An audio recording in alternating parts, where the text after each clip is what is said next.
growing up, and it's been socialized into us that, we need to always compare ourselves with other women.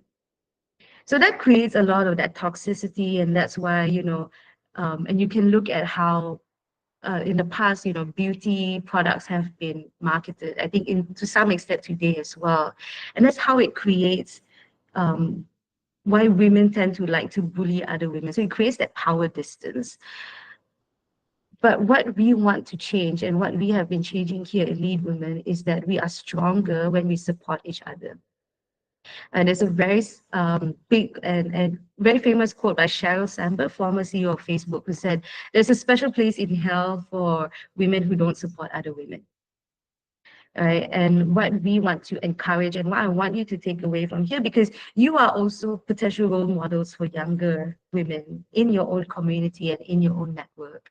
When a door opens for you, don't close that door when you walk through it. Right? Leave that door open so more women and more younger girls can walk through those doors as well. So just wanted to leave that here with you on this slide.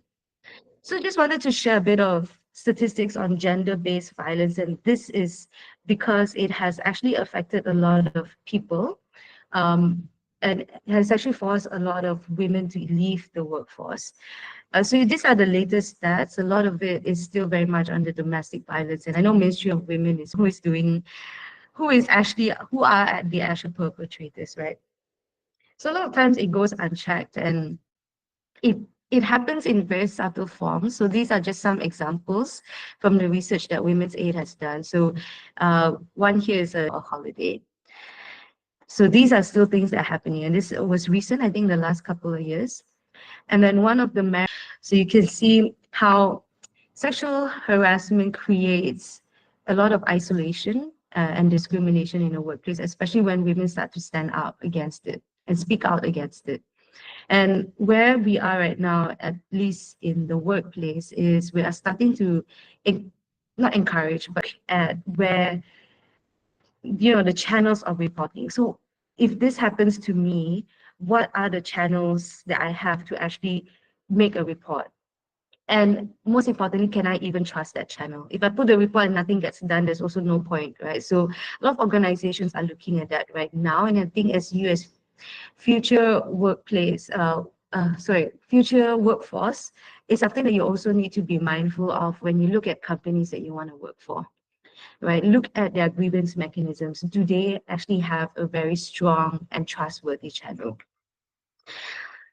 All right, so the world is changing, and we are moving towards something, at least for us, we are able to talk about this in such a public forum, right? In other countries, we probably have to do this in an underground tunnel, or have to do it in social media, in the dark web. But the fact that we're doing this, it shows that, okay, people are ready to have this conversation. And what that means is we also realize that men also need support, but in a very different way. So these are just some of the actually quotes that I've heard that have been told to me in the course of my work, right? So male senior manager here, who was past a promotion, told me that he's been labeled as weak because he's naturally empathetic. And a male employee who wanted to be a better father wanted to take a longer paternity leave, but he was laughed off, was not given that chance. He said, "You are why you, get your wife to take care, or your mother-in-law, and all these things," right? So those were some of the things that came through. And I think this is a bit more serious. And I think for some of you who have guy friends, maybe worth checking in with them. A lot of them say they cannot talk about, their emotions, but they feel so alone. And that's where, if you all know, there is an International Men's Day coming up in November 19, and a lot of that is talking about men's mental health and about, I don't know whether you know, but almost 90% of the suicides that happen in Malaysia are from men. So they also have that issue. So there's a lot, the fact that we are able to talk about this, and we started talking about women's issue, that now we are also looking at, okay, how can we support the men? So things are changing in a more interesting way, but we're moving forwards and I'm a bit more mature. I know there's a lot. I have about 10-15 minutes left, so let me just go through it and give you some some thoughts here.